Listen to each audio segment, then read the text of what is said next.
wisdom. Student enrollment, that's what the class of God students enrolling. Supreme wisdom, I study it hard. The study of myself is the study of God. Supreme wisdom, write your letter, get your X. Supreme wisdom, that's what you'll be getting next. Supreme wisdom, some call it the lessons, but I call it life, actual facts, no guessing. So, in using, here's my sloppy writing. In using the 5 W's, the first question is, who are we separated from? That's a good question. That's a good question. We really separated from the enemy inside of us, and we also are separated from that enemy outside of us. Yes, ma'am. Yeah. You ready? Okay. Yeah. Yes. So, the answer is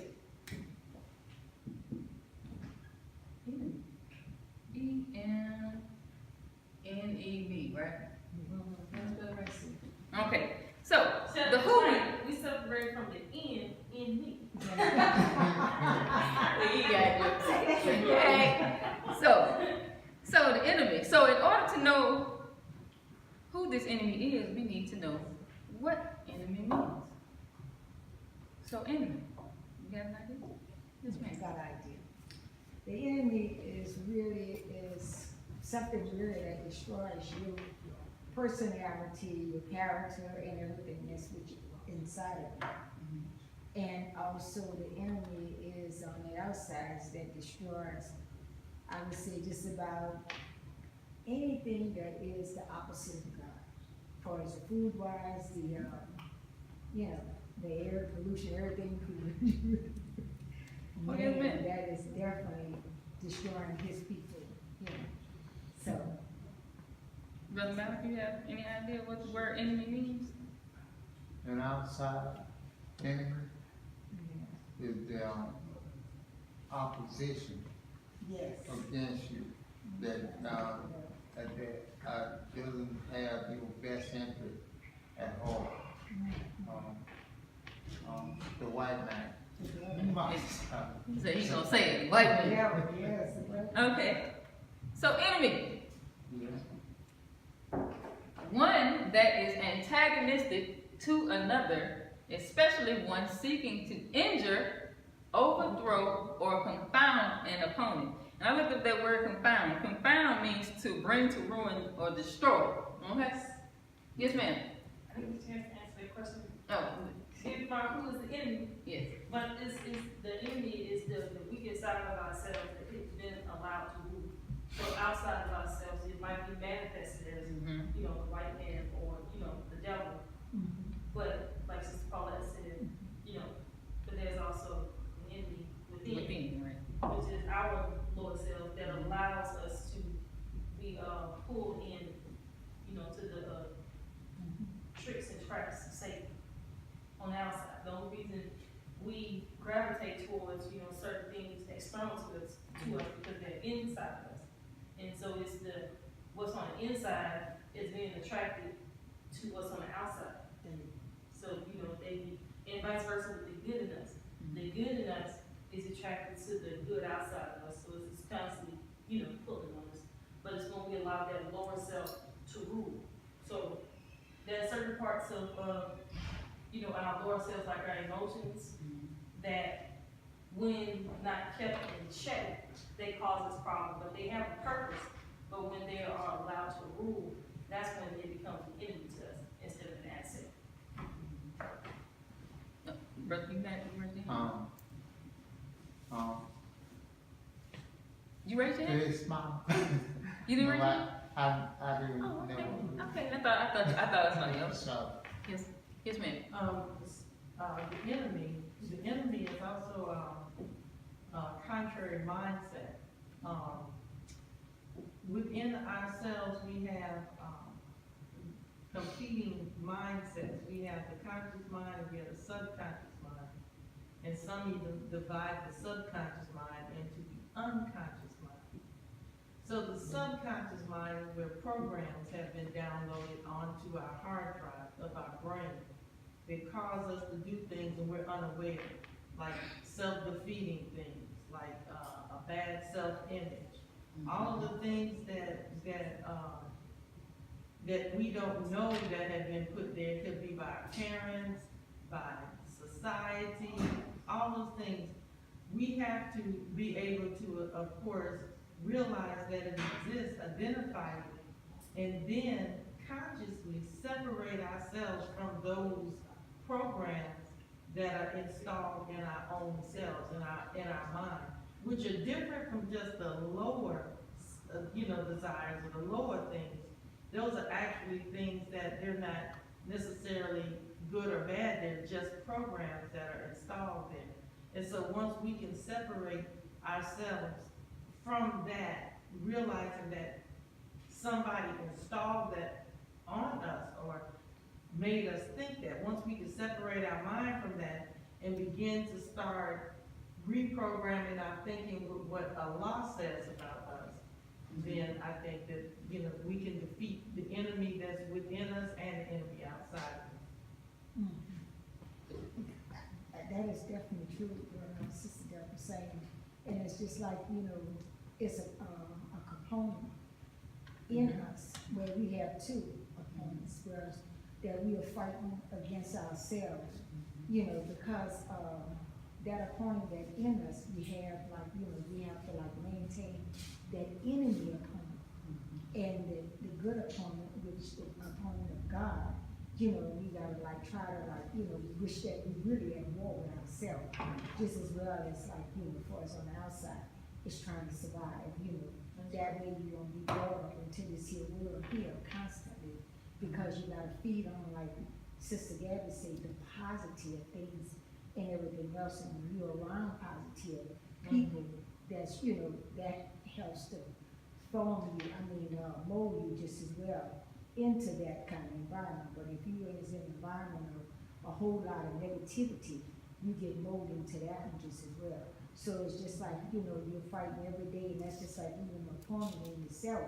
You're looking at, you draws up on things that, the enemy might show and flash, that you're not really paying attention to, but it draws you.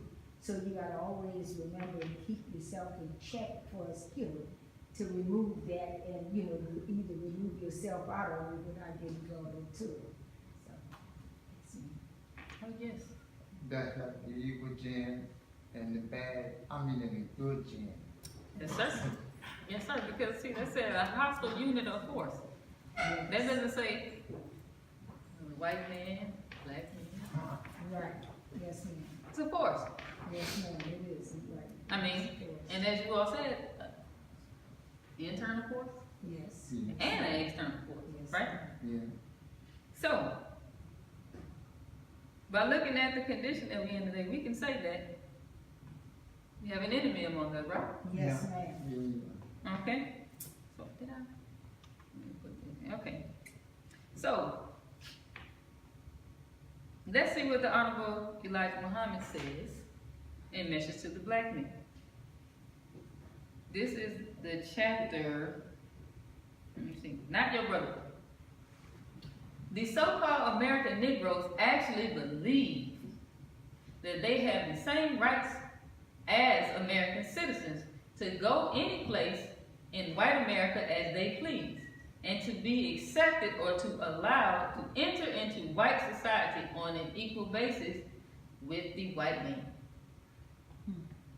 If you understood that which you are seeking to be accepted into, and if you understood the nature of those whom you are seeking to integrate with, you would instead be seeking your own people's society or building one of your own on some land or territory separate from the American whites. Now,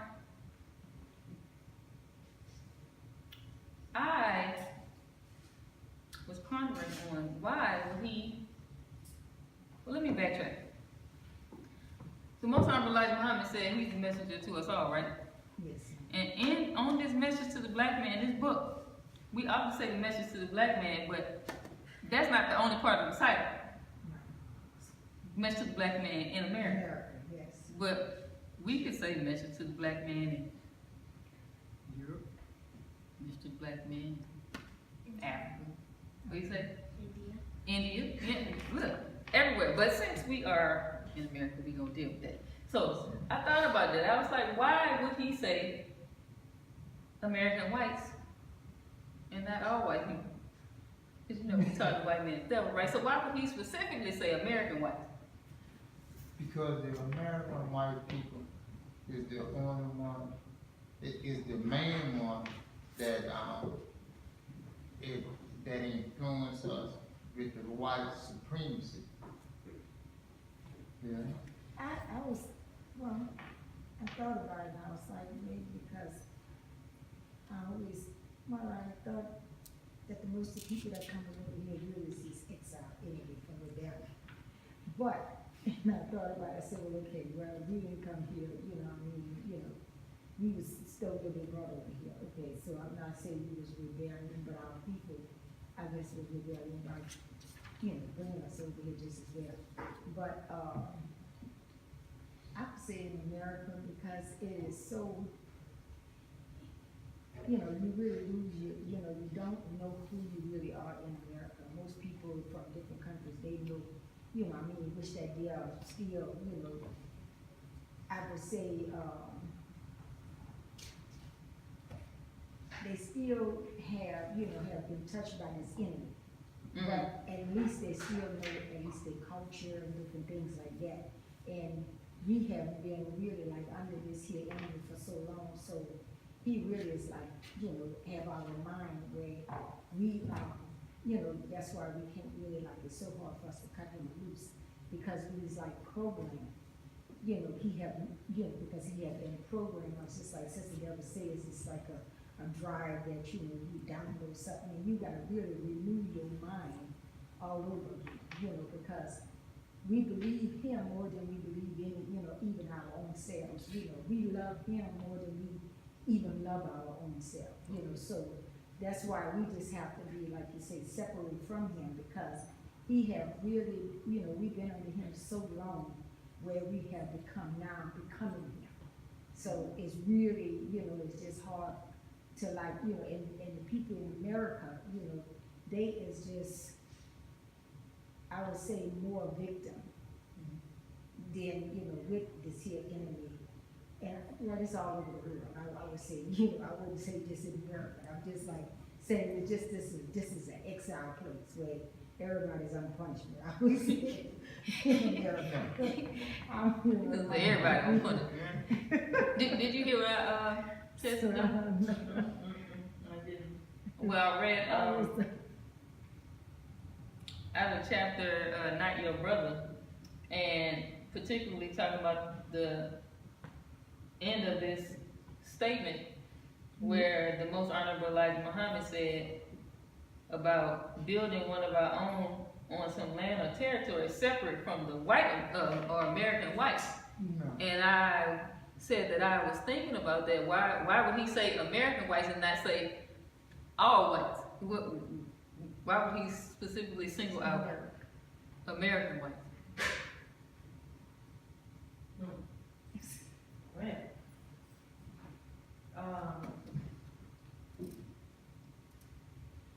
American whites.